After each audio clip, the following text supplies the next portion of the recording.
Science World. It's a place pretty much every Vancouverite is familiar with.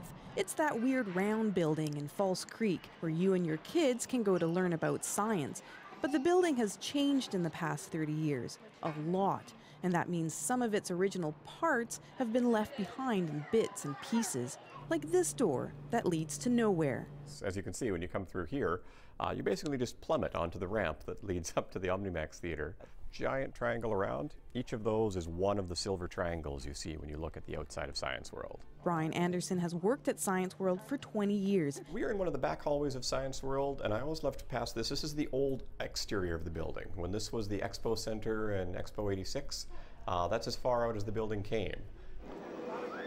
Science World was built in 1985. Expo 86 was just around the corner. It first served as the Expo Preview Centre and then as the Expo Centre when the fair opened. When Expo ended, the building underwent a massive $19 million renovation. Since it opened 30 years ago, Science World has become the center point for science education in BC, attracting 18 million people since it opened in 1989. This was a phenomenal addition to the culture of the city, and very quickly it gained a reputation as an amazing place to bring kids to have hands-on learning experiences. Science World has shown hundreds of exhibits, including controversial bestsellers like Body Worlds.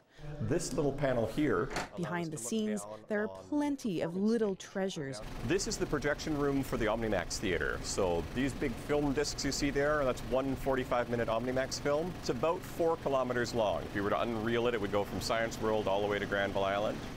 Most of the technology in this room hasn't changed in 30 years, but it will be updated as part of the building's always ongoing renovations.